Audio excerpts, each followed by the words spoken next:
રાજુ કરપડા દ્વારા જાણે શક્તિ પ્રદર્શન કરવામાં આવી રહ્યું હોય એ પ્રકારે આમ આદમી પાર્ટી છોડ્યા બાદ આજે ગઢાદમાં એક વિશાળ સભાનું આયોજન કરવામાં આવ્યું છે। કહેવાય છે કે ખેડૂતો દ્વારા રાજુ કરપડા માટે તેના સમર્થનમાં આ સભાનું એક આયોજન કરવામાં આવ્યું છે। મૂળી તાલુકાનું આ ગઢાદ ગામ છે, જ્યાં તમે આ દ્રશ્યો જોઈ રહ્યા છો કે જ્યાં મોટી સંખ્યામાં ખેડૂતો એકત્રિત થઈ રહ્યા છે। આપણે આગળ જઈ અને જે દ્રશ્યો છે હું તમને બતાવું અને પ્રયત્ન કરીશ કે જે ખેડૂતો અહીંયા ઉપસ્થિત છે એ ખેડૂતો અત્યારે રાજુ કરપડાની રાહ જોઈ રહ્યા છે। ખેડૂતો રાજુ કરપડાના જે સમર્થનમાં આવ્યા છે એ ખેડૂતો સાથે આપણે વાત કરવાનો પણ પ્રયત્ન કરીએ। હજુ સુધી રાજુ કરપડા જે છે એ સભાના સ્થળ સુધી પહોંચ્યા નથી અને જે સભાના સ્થળ ઉપર ના જે આ દ્રશ્યો છે એ દ્રશ્યો પર મોટી સંખ્યામાં ખેડૂતો આવવાની શરૂઆત થઈ છે। સીધા જ ખેડૂતો સાથે આપણે વાત કરીએ, જે આગળ ઘણા બધા ખેડૂત મિત્રો છે એમની સાથે વાત કરવાનો આપણે પ્રયત્ન કરીએ કે તેઓ આ જે સભા છે એ મામલે શું વાત કરી રહ્યા છે। આ એ મંચ છે જે રાજુ કરપડા માટે ખેડૂતો દ્વારા તૈયાર કરવામાં આવ્યું છે। સભાનું નામ આપવામાં આવ્યું છે કિસાન ક્રાંતિ સભા। આમ કિસાન ક્રાંતિ સભાથી રાજુ કરપડા જે છે પોતાનું શક્તિ પ્રદર્શન કરી રહ્યા હોય અને આમ આદમી પાર્ટીએ જે કહ્યું હતું કે અમારા ખેડૂતો અમારી સાથે છે, નેતા સાથે નથી, પરંતુ અહીંયા દ્રશ્ય કંઈક અલગ દેખાઈ રહ્યું છે, નેતા સાથે ખેડૂતો હોય તેવું। ઘણા બધા ખેડૂત મિત્રો છે, આપણે એમની સાથે વાત કરવાનો પ્રયત્ન કરીએ કે શું છે આજનું જે આયોજન છે। તો શું છે આયોજન આજે જે ખેડૂતની મોટી સભા છે અને અમે લાખોની સંખ્યામાં, હજારોની સંખ્યામાં જે અમે ખેડૂતો અત્યારે ઉપસ્થિત છીએ, તો અમે કોઈ પક્ષની કે કોઈ આ સભા નથી, આ ફક્ત ખેડૂતની સભા છે। તો અમે જે ખેડૂતના સિમ્બોલ ઉપર જે રાજુભાઈ જે કાંઈ કાર્ય સારા કરી રહ્યા છે તો અમે તેઓને સમર્થન જાહેર કરી છે। અમે આમાં કોઈ બિન પક્ષપાત કે પક્ષની વાત કોઈ કરતા નથી। રાજુભાઈ જે નિર્ણય લે એની જોડે છીએ અને ખેડૂતોનું શક્તિ પ્રદર્શન છે કે રાજુ કરપડાનું? આ એક ખેડૂતોનું શક્તિ પ્રદર્શન છે અને આ સ્વયંભૂ ખેડૂતોએ એક આ મિટિંગનું આયોજન કર્યું હતું। આ રાજુભાઈએ અમે રાજુભાઈને આગ્રહ કર્યો નહોતો, અમે સ્વયંભૂ આ ખેડૂતોએ આ જનમેદની ઉપસ્થિતિ રાખી છે અને સ્વયંભૂ ખેડૂતોએ આ સભાનું આયોજન કરેલ છે। કોને મેસેજ આપવો છે આ શક્તિ પ્રદર્શન કરીને ખેડૂતોને? શક્તિ પ્રદર્શન કરી અમે જે ખેડૂત વિરોધી જે નિર્ણય અમુક સરકારો કરી રહી છે અને હાલના તબકે જે ખેડૂતોના પ્રશ્નોનો ખૂબ જ ગંભીર પ્રશ્નો છે, એ બાબતે અમે તો ઘણા બધા પ્રશ્નોથી મૂંઝાયા ખેડૂતો છે, તો એ બાબતે અમે રાજુભાઈને આગળ કરી અમે અમારો અવાજ બનાવવા માંગીએ છીએ અને અમારા ખેડૂતો પ્રત્યે કાયમ માટે તેઓ અમારી લડત લડતા રહે અને અમારા પ્રશ્નનું નિરાકરણ કરી તે અમારી માંગ છે। હજી એક બીજા ખેડૂત મિત્ર પણ આપણી સાથે છે, એમની સાથે પણ વાત કરીએ કે આ શક્તિ પ્રદર્શન કોનું, રાજુ કરપડાનું કે ખેડૂતોનું? આ શક્તિ પ્રદર્શન છે ખેડૂતનું છે અને ખેડૂતનું કામ અત્યાર સુધી રાજુભાઈ છેલ્લા 8 વર્ષથી કરતા આવે છે। રાજુભાઈએ જ્યારે ખેડૂતને જરૂર પડી હોય ત્યારે રાજુભાઈ એક હાકલે પણ ખેડૂતનો અવાજમાં રાજુભાઈ ઉભા રહેલા છે, એટલે રાજુભાઈ માથે તમામ ખેડૂતને વિશ્વાસ છે ને એના હિસાબે આ માણસો ભેગા થયા છે અને કોઈને પણ આમાં ગાડીના ભાડા દેવામાં નથી આવ્યા, પોતાના ખર્ચે આવેલા છે બધા માણસો અને તમામ ખર્ચો આમાં રાજુભાઈનો 10 પૈસાનો પણ આમાં ખર્ચો નથી, તમામ ખેડૂતનો ખર્ચો છે। એટલે રાજુભાઈના ખેડૂત બધા સંગઠન ખેડૂત જે છે એ રાજુભાઈ હારે છે અને રાજુભાઈ અમને ખબર છે કે અમારા તાલુકામાં પાણીનો મોટો અભાવ છે। મૂળી તાલુકો, થાન તાલુકો, ચોટીલા તાલુકાનો આજ સુધીમાં જેટલા ધારાસભ્ય બન્યા છે કોઈએ પણ પાણીનું કામનો કોઈ ધ્યાન આપેલું જ નથી અને અમને છેલ્લા 5 વર્ષથી રાજુભાઈની રડાઈમાં ખબર છે કે પાણી માટે રાજુભાઈ રડે છે અને રાજુભાઈ હશે તો જ પાણી આવવાનું છે, એટલે સ્વયંભૂ ખેડૂત રાજુભાઈ સાથે છે અત્યારે। રાજુભાઈ રાજકારણમાં જતા રહેશે તો? રાજુભાઈ ભલે રાજકારણમાં જેમાં જાય એમાં અમને ખબર છે કે રાજુભાઈ છે અહીંયા રાજુભાઈનું ઉપજવાનું છે। રાજુભાઈ કોઈથી ઊંચી આંગળી નથી કરવાના। રાજુભાઈ જે ધ્યેય કર્યો હોય ને એ પકડ્યા પછી મેઘતા નથી, કામ પૂરું થાય ને ત્યાં સુધી રાજુભાઈની વાંહે જ પડ્યા રહેશે, એટલે રાજુભાઈમાંથી અમને વિશ્વાસ છે રાજુભાઈ જે પાર્ટીમાં જશે એમાં અમે પણ જવાના છીએ।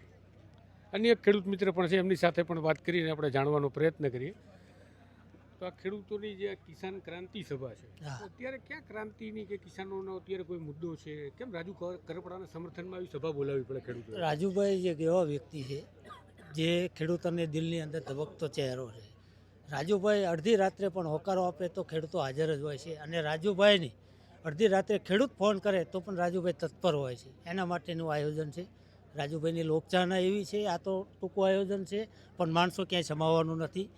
રાજુભાઈની અમારા રાજુભાઈ ખેડૂતોને એટલી અપેક્ષા છે એની કોઈ સીમા નથી અને સ્વયંભૂ બધું આયોજન ખેડૂતે કર્યું છે, હવે પછીનું આયોજન થશે એ પણ ખેડૂત કરશે અને રાજુભાઈની પડખે કાયમ માટે ઊભા રહેશે। તમને શું લાગે રાજુભાઈ આમ આદમી પાર્ટી તો છોડી હવે કોંગ્રેસમાં જશે કે ભાજપમાં? રાજુભાઈને પાર્ટીથી કાંઈ જરૂર નથી। રાજુભાઈ પોતે જ વ્યક્તિત્વ એવું છે કે રાજુભાઈ જ્યાં ઊભા રહે ત્યાં ખેડૂતોની અઢળક, તમે જે સંખ્યા ગણી ન શકો તેવું ત્યાંનો માહોલ બની જાય છે।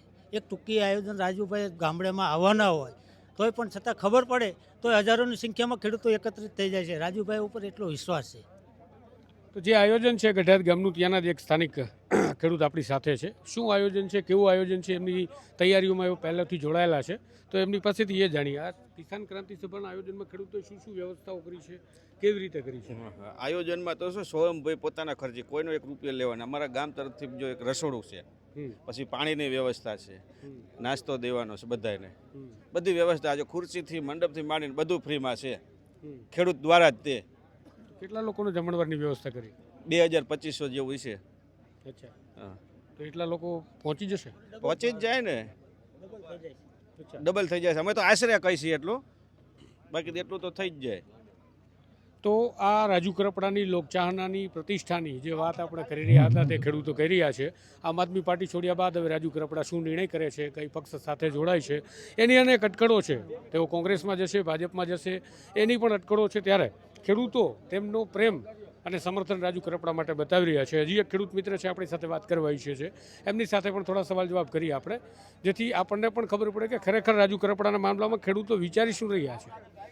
તો આ સભાનો ઉદ્દેશ્ય શું? આ સભાનો ઉદ્દેશ્ય આપ નજરે જુઓ છો કે ખેડૂત સ્વયંભૂ અહીંયા આવી ગયા છે. રાજુભાઈ ખાલી નિર્ણય કર્યા બાદ લોકો ક્યાં ક્યાંથી આવે છે. આ કોઈ પૈસા ખરીદીને કે એવી રીતના લીધેલા માણસો નથી. આ રાજુભાઈની લોકચાહના છે ને, એના માટે હજી જુઓ તમે ઘણી બધી સંખ્યામાં જોડાય છે, અને હજી ઘણી આગામી સમયમાં ઘણી બધી સંખ્યામાં લોકો જોડાવાના છે, ખેડૂત જોડાવાના છે. અને રાજુભાઈ એટલે ધબકતો ચહેરો છે. અને રાજુભાઈ જે અમુક કહો છો કે ભાઈ ખેડૂત મિત્રો કઈ પક્ષમાં જશે, આવી હમણાં મેં વાત પણ સાંભળી. રાજુભાઈ કોઈ પણ પક્ષમાં જાય, આ બધા એમની ભેગા જ છે. મોર છે ને પીછેથી જ રળિયામણો લાગે. એટલે આ જે અત્યારે રાજુભાઈ રહ્યા એની માટે જે એટલું ખેડૂત ઉમટેલા છે, તો રાજુભાઈ કોઈ પણ પક્ષમાં જશે ને ત્યાં દિલથી જ બધા ખેડૂત પણ આવશે, અને અમે પણ એના સમર્થનમાં છીએ. જ્યારે જરૂર પડે ત્યારે રાજુભાઈ માટે અડધી રાતે ઉઘાડા પગે ઊભા છે. રાજુભાઈ આમ આદમી પાર્ટી છોડી તો આપવાળાનું કેવું હતું કે ખેડૂતો અમારી સાથે છે, શું કહેશું? આપવાળાને તો બીજો ક્યાં કાંઈ છે જ તે. આપવાળાને તો નકરા કોમેન્ટું કરવાની ને આ જ કહેવાનું, જે પક્ષમાં હોય ત્યાં સુધી મરદ નીકળે. એટલે કે આવા તમે લડી નથી શકતા, તમે આમ નથી કરતા, કા બીક બતાવવાની એની પાસે ઈ જ છે. ઘડીક કે ભાજપમાં જાય, ઘડીક કે કોંગ્રેસમાં, એનું પોતાનું જ લેવલ નથી. તો હવે એને અમે શું કહેવાના છે? એનું પોતાનું જ લેવલ નથી, એનું પોતાનો કાંઈ નિર્ણય નથી. ઘડીક કે 20 તારીખે જોડાશે, ઘડીક કે ભાઈ આ બધી જનતા નક્કી કરશે, આટલા બધા ખેડૂતો નક્કી કરશે કે રાજુભાઈ કેમાં જશે. એ તો આક્ષેપ કરવાના છે. આપવાળાને બીજું કાંઈ કામ નથી ને 2027માં આપ રહેવાની નથી. અને અહીંયા 0-0 થાય ને મોરબીમાં 0-0 જ છે. તો આ ખેડૂત મિત્રો જે છે અને આમ આદમી પાર્ટીના તમે પણ પૂર્વ નેતા એ ભાઈ પણ રહી ચૂક્યા છે, જેની સાથે આપણે વાત કરી રહ્યા હતા, એમને પણ પોતાનો બળાપો ઠાલવ્યો. તમને શું લાગે, રાજુ કરપડા રાજકીય પક્ષ જોઈન કરશે કે તમે ખેડૂતો આજે નક્કી કરશો? રાજુભાઈ આવનારા સમયમાં અત્યારે જે ખેડૂતોનું જે સ્વયંભૂ જે મિટિંગ જે છે એના થકી અમે પહેલાં તો સર્વપ્રથમ આ દેખાડવાનો પ્રયત્ન કર્યો છે. તમે જે હમણાં કહ્યું કે આમ આદમી પાર્ટી કહે છે કે ખેડૂતો આમ આદમી પાર્ટી સાથે જ છે, તો આ એક એવી સ્પ્રિંગ છે કે જે લોકોએ દબાઈ છે. અને એના કારણે સ્વયંભૂ જો તમે જોઈ શકો છો, કારણ કે આમ આદમી પાર્ટીને મોટી કરી હોય તો ખેડૂતો એમના ખંભા બેસાડીને કરી હતી. પરંતુ આજે જ્યારે ખેડૂતોએ પોતે જ એમના ખંભે બેસાડીને આમ આદમી પાર્ટીને આગળ કરી હતી. પરંતુ જ્યારે અવનવા જ્યારે બની બેઠેલા જે 2-4 નેતાઓ છે એ લોકોને એવું લાગ્યું કે રાજુભાઈ કરપડા ઉપર આપણે સીધો કટાક્ષ કરતું તો ખેડૂતો કદાચ આ વિષય વસ્તુ ઉપરથી કદાચ એમનું ધ્યાન ભટકાશે. પણ આપ સૌ જોઈ રહ્યા છો કે એમના બોલેલા શબ્દો ઉપરથી આજે ખેડૂતો, કોઈ એવો નેતા નહીં હોય કે જેને આગોતરું આયોજન કરવું પડે કોઈ પણ સભા માટે. જ્યારે અહીંયા તો ખેડૂતો આયોજન કરીને રાજુભાઈને કહે છે કે અમારું આયોજન છે, તમે આવજો. તો રાજુ કરપડા ડરી ગયા એવું પણ આમ આદમી પાર્ટી કહે છે, સાચી વાત? રાજુભાઈ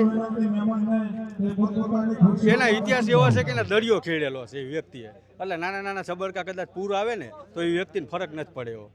એટલે રાજુભાઈ ને આ ખેડૂતો નથી, આ એમનો પરિવાર છે. તો આ ખેડૂતો છે જે કહી રહ્યા છે કે રાજુભાઈનો પરિવાર એટલે ખેડૂતો છે, અને રાજુભાઈ સાથે અડીખમ રીતે આ ખેડૂતો ઊભા રહેવાના છે. જોઈએ આગામી સમયમાં રાજકારણ કેવી કરવટ બદલશે, પણ એ વાત ચોક્કસ છે કે રાજકારણ કરવટ બદલશે જ્યારે રાજુ કરપડા કોઈ રાજકીય પક્ષ નક્કી કરશે અને તેમાં પ્રવેશ કરશે. દરેક અપડેટ સાથે જલ્દી મળીશું. સોમાન સાથે જોડાયેલા રહેજો. નમસ્કાર.